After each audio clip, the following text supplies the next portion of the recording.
So nasa serye tayo ng pangangaral. Tatlong sermons lang ito regarding sa paghihintay sa Panginoon.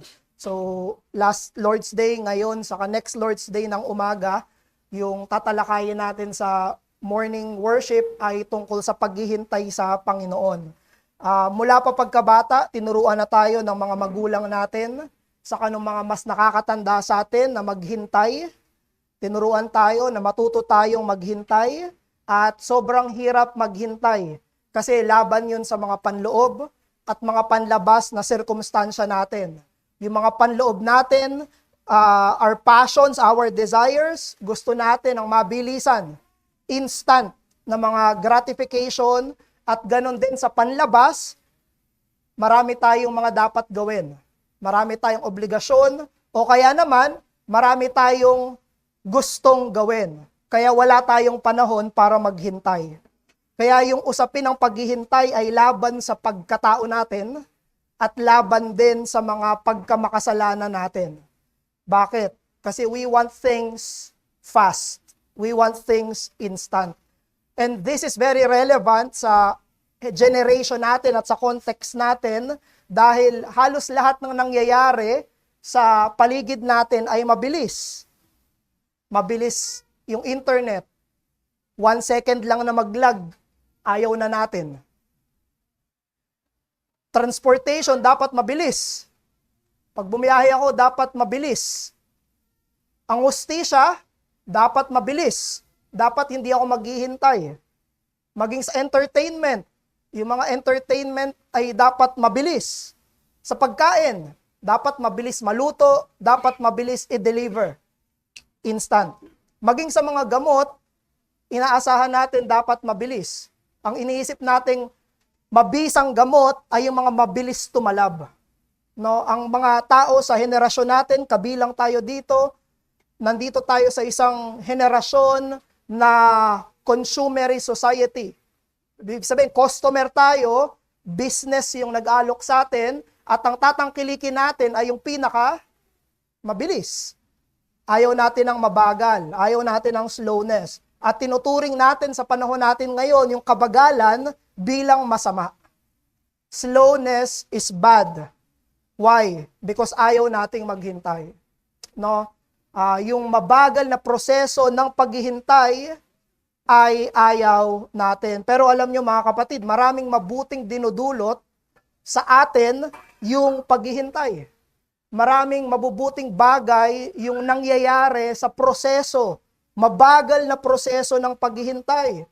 Sa paghihintay, lumalago tayo. Sa paghihintay, nagmamature tayo. Sa paghihintay, merong mga virtues at graces na kinikilusan ng Panginoon para tayo ay lumago. At sa Biblia, nagbibigay yung Panginoon ng mga pangako niya sa mga naghihintay. Ang ibinibigay ng Panginoon na mga pangako niya ay para sa mga naghihintay. And in fact, ang buong Christian life ay tungkol sa paghihintay. The entire Christian life is a life of waiting. It's a life of waiting. Kaya kapag tinawag ng Diyos yung Kristiyano na maghintay, tinatawag niya tayo na maging Kristiyano. Be a Christian. Kahit na gusto natin ay mabilis, instant na tulong mula sa Diyos, pinapakita niya sa atin yung pangangailangan natin na maghintay. Inaalis niya yung pagkabalisa natin at binibigyan niya tayo ng puso na nagtitiwala. Inaalis niya yung mga takot natin at binibigyan niya tayo ng pagdepende sa Kanya. Inaalis niya yung mga panic natin at binibigyan niya tayo ng pag-asa. Sa mga panahon na gusto natin ngayon na, ang sinasabi ng Panginoon ay maghintay ka. At yan yung makikita natin sa book ng Isaiah. Sa ating passage ngayon sa Isaiah chapter 40, ito ay tungkol sa pangako ng Diyos para sa kanila ng mga naghihintay. Kaya tumayo tayo, babasahin natin ang Isaiah chapter 40 verses 25 hanggang dulo verse 31. Isaiah 40 verse 25 to 31. Ito ang salita ng Panginoon. 25. To whom then will you compare me? that I should be like him, says the Holy One. Lift up your eyes on high and see who created these. He who brings out their hosts by number, calling them all by name, by the greatness of his might, and because he is strong in power, not one is missing. Why do you say, O Jacob, and speak, O Israel, my way is hidden from the Lord, and my right is disregarded by my God? Have you not known? Have you not heard? The Lord is the everlasting God, the creator of the ends of the earth. He does not faint or grow weary. His understanding is unsearchable. He gives power to the faint, and to him who has no might, he increases strength. Even youths shall faint and be weary, and young men shall fall exhausted. But they who wait for the Lord shall renew their strength. They shall mount up with wings like eagles. They shall run and not be weary. They shall walk and not faint. Ito ang salita ng Panginoon. Makaupo na po tayo.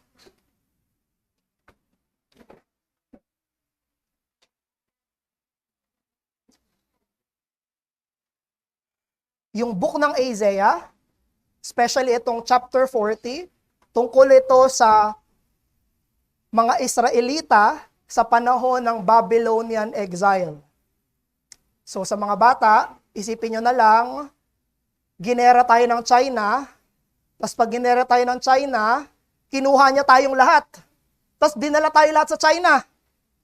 Tapos pinagtrabaho tayo doon sa China. Ganun yung nangyari sa Israel. Ginera sila ng Babylon, dinala sila sa Babylon, wala sila sa sarili nilang bansa. Yun yung context ng Isaiah chapter 40. At nagdusa sila ng maraming taon, dekada-dekada, sa ilalim ng brutal na opresyon. Kaya nagtataka sila kung nakalimutan na sila ng Diyos. Napapaisip sila, nakalimutan na ba kami ng Diyos? Kasi natalo sila ng Babylon. Tapos dinala pa sila, nilayo sila sa sarili nilang bayan. No? Nag-fail ba yung Diyos sa kanyang hustisya? Wala na bang pakialam yung Diyos sa amin? Yun yung tanong ng Israel. Kaya yung sa verse 27, ito yung tanong nila. Ito yung sinabi nila sa verse 27. My way is hidden from the Lord. Yun yung suffering nila sa Babylon. Hindi na nakikita ng Diyos. Yun nangyayari sa akin. Sabi nila, my right is disregarded by my God. Hindi na ako pinapansin ng Diyos. Yun yung context ng Israel sa pangyayaring ito. Isipin nyo, sinugod yung Jerusalem, winasak yung templo ni Yahweh, kasi pagkakakilanlan nila yun eh.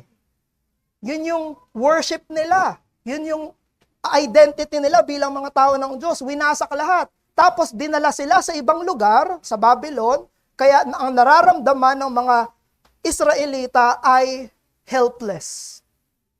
And they feel rejected. Para silang tinanggi ng Diyos at hindi sila tinutulungan ng Diyos. Kaya ini-interpret ng mga taga-Israel yung kanilang karanasan na dalawa lang ibig sabihin nito. Number 1, wala nang pakialam sa amin yung Diyos. Or number 2, mas mahina si Yahweh sa mga taga-Babylonia o sa mga Diyos ng mga Babylonia. Dalawa lang ibig sabihin nito sa isipan, sa interpretation ng Israel. Baka wala nang paki sa amin yung Diyos. O kaya baka mas mahina siya. Hindi totoo yung sinasabi niyang malakas siya. Mas malakas yung Diyos ng ibang nations. At pinaalalahanan sila dito, naalalahanin nila kung sino yung Diyos. Na maghintay sila sa Diyos at bibigyan sila ng kalakasan mula sa lugmok nilang kalagayan. Ang ina-address dito ng talata natin ay yung mga emosyon at maling pananaw ng Israel. Natatakot sila, nagagalit sila, para silang walang tulong. At yan ang pinapaalalahanan sa kanila ng propeta. Pinaalala, sino ba ang Diyos? Malakas siya. Pinaalala sa kanila na bibigyan sila ng lakas kung sila ay maghihintay. These words is all about giving hope and confidence and correction doon sa iniisip at puso ng mga panglumang tipan na tao ng Panginoon. You see, the Lord, He who is infinite in power and understanding, He promises to give renewed strength to those who wait for Him. Yan ang tinuturo dito ni Isaiah. Siya na Panginoon na punong-puno ng lakas, punong-puno, walang hanggan yung kanyang kapangyarihan. Nangangako siya ng sariwang lakas. Pinanumbalik na kasigasigan sa pananampalataya sa kanila ng mga naghihintay sa Kanya. Kasi ang naranasan nila dito ay pattern ng forgetfulness. Nakalimutan nila kung sino yung Diyos, nakalimutan nila kung sino sila, kaya sila nalugmok. Pero alam naman natin, hindi to unique sa Israel, di ba? Hindi to unique sa kanila. Ito ay isang universal dilemma. Ito ay nararanasan ng lahat ng mga tao. Nararanasan ito ng mga katulad nating mga nilalang, katulad sa mga panahon ng pagkapagod. In times of exhaustion, in times of strengthlessness, ganito tayo. Sa harapan ng pagdurusa, kung saan parang yung buong mundo ay nakikita na natin sa liwanag ng pagdurusa, pakitid ng pakitid yung pananaw natin hanggang sa wala na tayong makita kung hindi yung trahedya natin. We cannot see anything else. At dahil ito ay natural na pangtaong reaksyon, natural ito, nangyayari talaga ito na reaksyon natin bilang mga tao, nakakalimutan natin kung ano yung ginagawa ng Diyos at ginawa ng Diyos sa nakalipas, maging sa kasalukuyan. Kaya ang importante nating makita ay itong mga pagdurusa na ito ay magdadala sa atin na mawalan tayo ng pag-asa. We should recognize that. It happens. It gives us hopelessness in the present and it gives us hopelessness in the future. At yun yung sinasagot ni Isaiah dito sa mga taga-Israel. Ano yung sagot ng Diyos sa ganitong kalagayan ng mga Hudyo? May dalawa siyang pinaalala.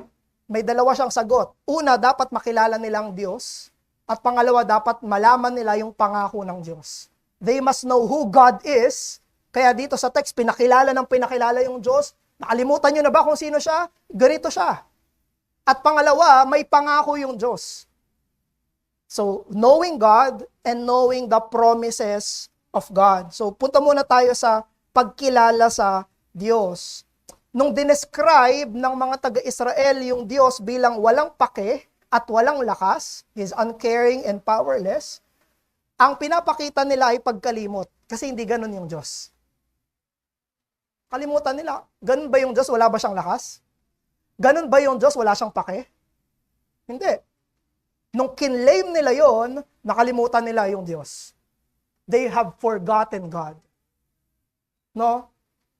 And surely, kapag pinaniwalaan itong mga kasinungalingan na to, hindi totoo to, they will soon start to feel hopeless and abandoned. Kaya pinaalala sa kanila ni Isaiah yung kanilang kawalan ng pag-alala. Kaya yung sagot sa verse 28 ay sagot yan sa verse 27.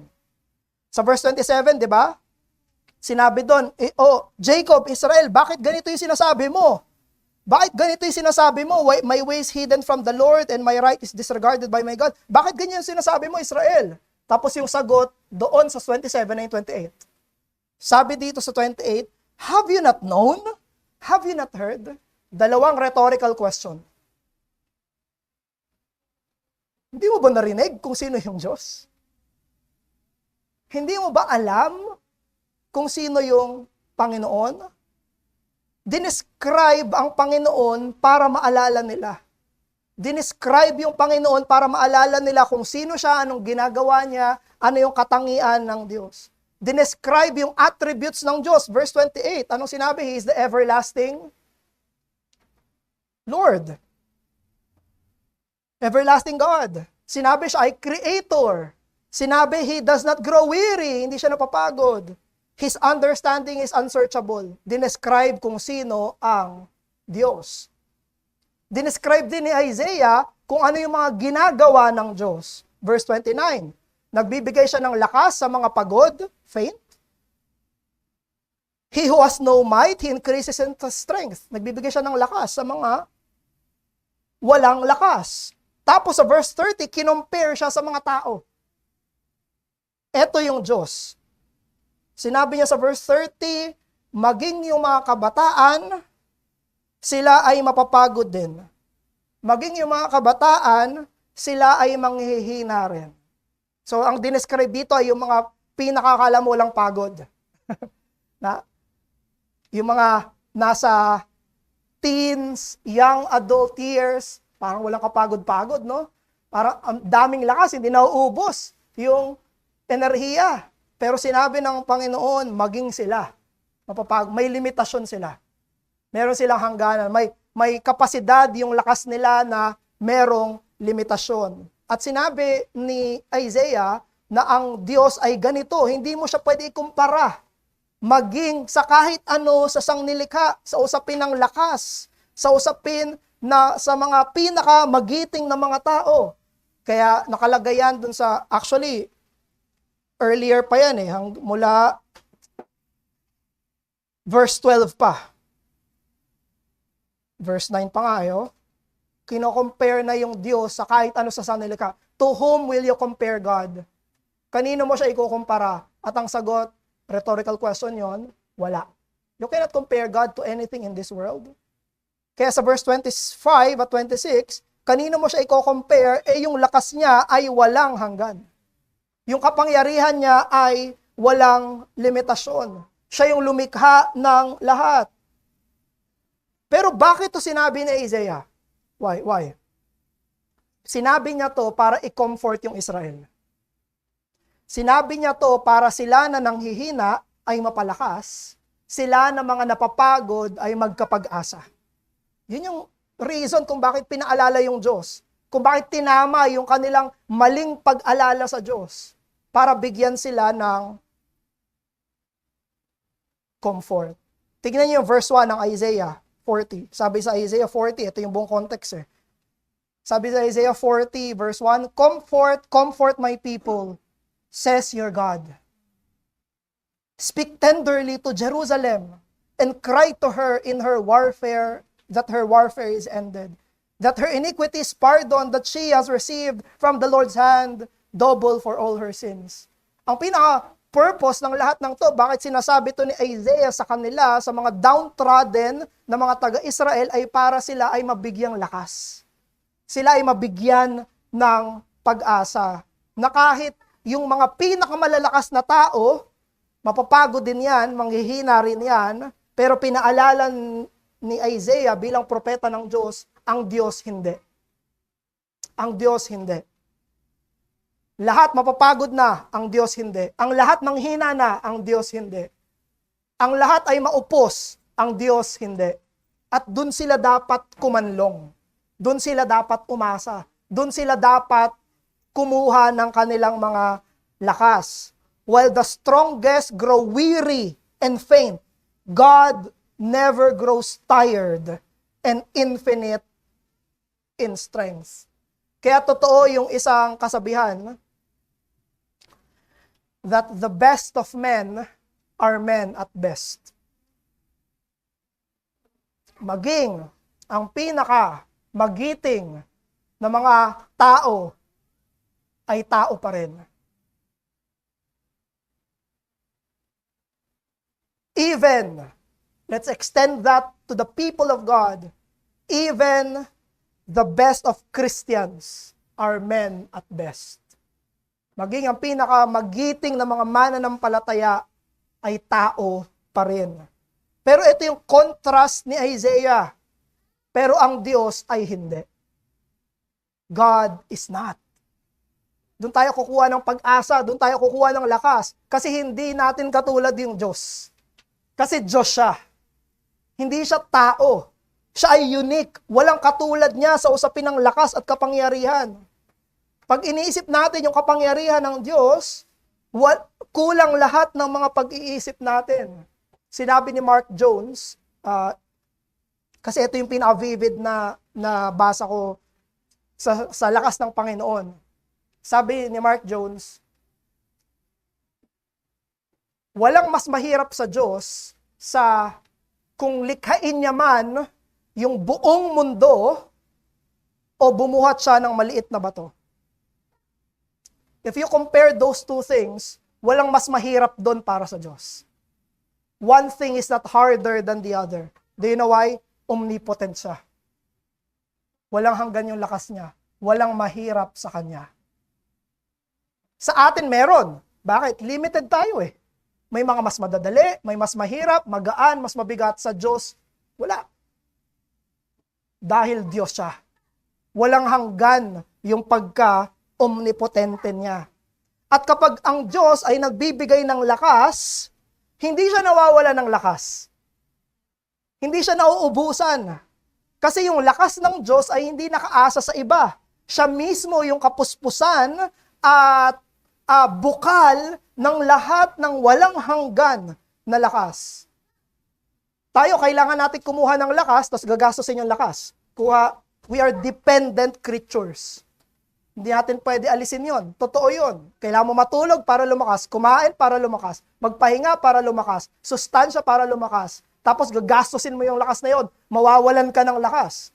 Ang Diyos hindi. He gives, but He does not receive. He gives, pero hindi siya nauubusan. Bakit? Dahil siya ay Diyos. At dinescribe ni Prophet Isaiah ang Diyos bilang malakas sa usapin ng creation, sa usapin ng paglikha. Nung nilikha niya ang lahat, sinusustain niya ang lahat, at hindi siya napapagod. Isipin niyo yun. Just imagine. Nung nilikha ng Diyos ang lahat, 6 days, after niya ilikha yung lahat ng iyon, hawak niya yung buong sanlibutan. Hawak niya, sinusustain niya. Hanggang ngayon, sinusustain niya. Mula creation, ilang libong taon ang lumipas yun. Libo-libo. How many centuries? Yung lumipas. At hanggang ngayon, mga kapatid, hindi pagod yung Diyos. Walang nauupo sa Kanya. Hawak niya pa rin lahat. And by the way, hanggang eternity. Eternity. Walang hanggan. Maging sa eternidad na milyong-milyong, bilyong-bilyong, trilyong-trilyong, quadrillion, at kung gaano ano yung bilang natin, ni walang magbabago sa lakas ng Diyos. Hawak niya pa rin ang lahat. Ganon pinapakilala yung Diyos natin dito. He holds everything by the word of His power. Kaya naman, kapag iniisip natin ang Diyos, huwag nating isipin yung Diyos ay mas malakas na tayo. Kailangan maitama yun sa isipan natin. Let us not think about God as a stronger version of us. He's not. He's unique. He's different. He's God. He's not man. To whom will you compare God? Sabi ni Isaiah. At tigilan na natin yung pag-compare natin sa Diyos. Sa atin. Dahil hindi natin siya pwede kumpara, lalo na sa usapin ng lakas. Hindi siya stronger version natin. Siya ang pinagmumulan ng lahat ng lakas. Kahit alalahanin mo ang Diyos na walang hanggan sa kapangyarihan at hindi napapagod. Hindi katulad ng maging pinakamalakas sa atin. Unlike the best of you, unlike the best of me, remember God as the one who has limitless strength and is untiring. Kaya ang pinopromote dito sa Isaiah ay matutunan natin at maalala natin yung teolohiya ng lakas. A theology of strength. Na ang Diyos ay makapangyarihan, magiting, omnipotente. Alam niyo kung bakit? Bakit yun tinuturo dito? Kasi pagkain yun ng kaluluwa natin. Kailangan nating sumandal sa malakas. Kailangan natin, lalo na sa panahon ng kahinaan, kailangan nating may sasandalan tayo na hindi mayayanig. Magandang choice yung hymn kanina, yung A Mighty Fortress is Our God. Kasi siya yung muog na pwede nating sandalan. Siya yung muog na pwede nating pagtaguan. Siya yung magiting na bato. Lahat mawawasak siya, hindi. Kailangan nating makita yung Diyos bilang malakas. Kaya muli, pinapaalala ko, kapag pinag-aaralan natin ng Diyos, pag pinag-aaralan natin ng theology, hindi yan academic lamang. It prepares us for suffering. Pinag-aaralan natin kung sino yung Diyos dahil yun yung sasandalan natin sa mga panahon na kailangan nating maghintay. Sa panahon na kailangan nating mayroong sasandalan. Kung mahina ang teolohiya mo ng Diyos, kung hindi mo kilala yung Diyos, kung mahina yung Diyos na pagkakakilala mo, sino yung sasandalan mo? When everything fails, lahat sa paligid mo nanghihina. Maging sarili mo nanghihina, saan ka sasandal? Kung mahina yung tingin mo sa Diyos. You see, the omnipotence of God is a source of strength para sa kaluluwa natin. Pagkain niya ng kaluluwa natin. Kailangan nating matutunan yun para sa mga panahon na ganito at ganun yung finifeed ni Isaiah sa Israel. Ang sinasabi niya, nanghihina kayo, eto, malakas yung Diyos. Yun yung kailangan nila. Yun yung gamot sa kanilang pagkabalisa bilang covenant nation. This is our comfort. When we are weak, He is strong. Pag tayo ay mahina, siya ay malakas. Pero paano tayo mapapaalalahanan? Sa pamamagitan ng pag-alala na siya ay lumikha ng lahat, nagsusustina ng lahat, at walang maikukumpara sa kung sino siya sa lahat ng buong creation. Kaya bago tayo maghintay sa Diyos, kailangan makilala muna natin kung sino siya para meron tayong kasiguraduhan kung sino yung sasandalan natin. But, you see, ito yung mystery ng gospel. Yung Diyos na hindi nanghihina, yung Diyos na hindi napapagod, yung omnipotenteng Diyos ay nanghina. Napagod. Kailangan kumain. Kailangan matulog. Walang masandalan yung kanyang pagod na ulo. Yung omnipotenteng Diyos na yon ay nagkatawang tao, naging sanggol. Naging isang tunay na tao na karanas ng panghihina. God became man. Naging katulad natin, totoo, nagdusa. At alam nyo, kailangan pa siyang buhatin ni Maria nung siya sanggol. At alam nyo, nung nandun siya, naglalakad, papunta sa krus, bit niya yung krus, kailangan pa siyang tulungan ng isang estranghero, yung isang Simon. Hindi niya na mabuhat yung krus niya. Tulungan mo, buhatin yung krus niya. Bakit nangyari to? Bakit nangyari na yung omnipotenteng Diyos ay nakaranas ng kahinaan? Para saan? Ito'y para yung kapangyarihan ng Diyos ay hindi na maging laban sa atin, kung hindi maging para sa atin. Jesus Christ became weak, tired, and died on the cross of Calvary so that we may have salvation. Kaya tignan natin ang Panginoong Jesus sa krus, tignan natin na yung mas pinakamatindi nating problema ay hindi lang yung pagod tayo. Ang pinakamatindi nating problema ay hindi lang yung nanghihina tayo. Na ang pinakamatindi nating problema ay nagkasala tayo. Mas malaking problema sa pagod ay yung kasalanan. And Jesus, the omnipotent God, became incarnate and paid for our sins. At pag tumingin tayo doon sa krus ng Kalbaryo, you may have salvation. And you, Christian, may have strength when you are looking upon that cross. Pangalawa, knowing the promise of God. Una, dapat makilala yung Diyos. Pangalawa, dapat malaman yung pangako ng Diyos. I believe isa ito sa mga dapat natin i-cultivate bilang mga mananampalataya yung alam natin yung pangako ng Diyos, tapos pagtiwalaan natin yung mga pangako ng Diyos.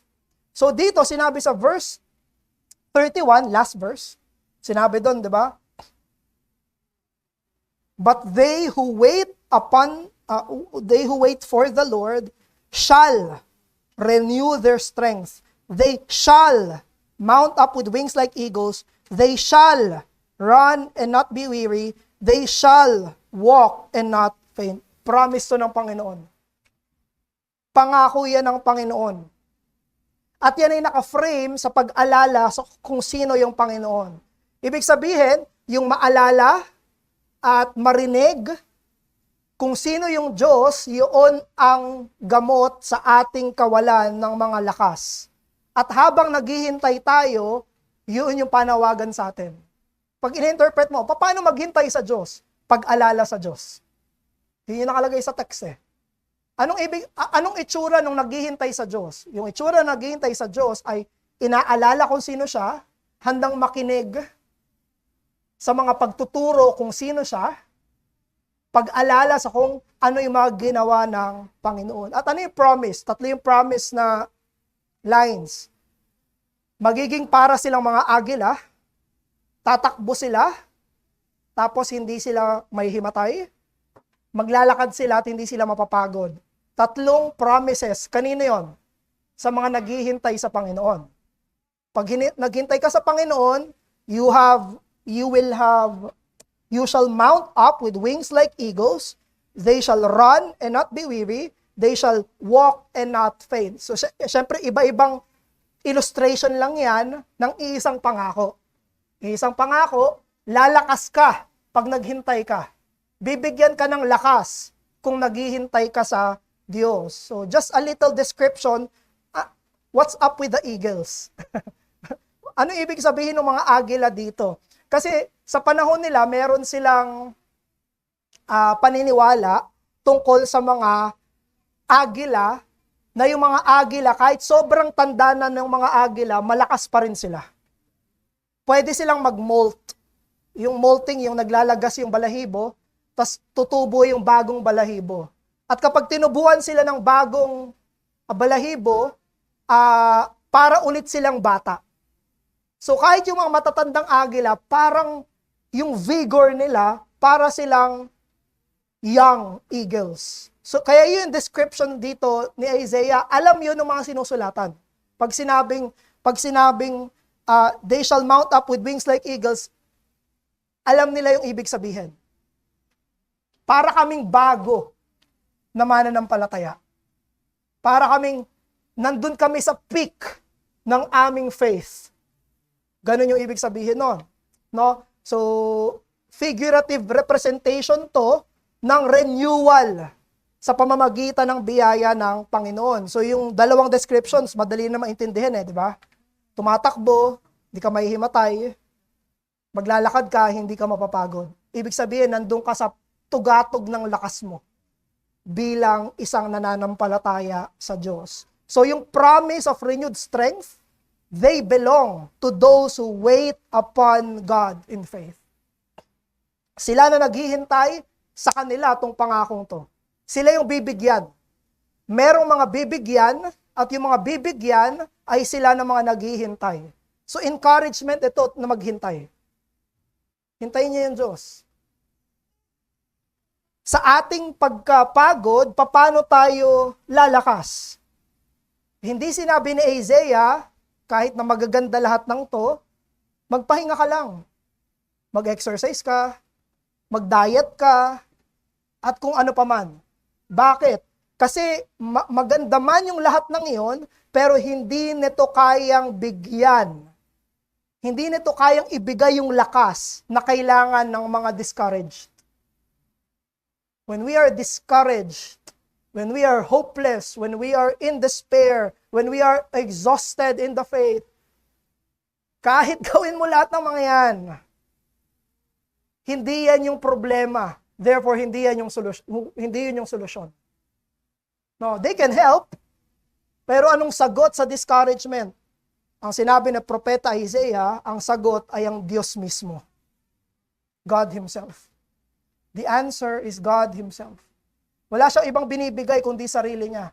Kaya ang pinaalala ni Isaiah, ito yung Diyos. Tignan niyo yung Diyos. Alalahanin niyo yung Diyos. Alalahanin niyo yung mga ginawa niya. Alalahanin niyo yung mga pangako niya, mga gagawin niya. You remember God. God is the answer. Yung Diyos, yung solusyon sa panghihina at dapat hintayin ng mga nanghihina. So brothers, when you feel spiritually drained, wait on the Lord in faith.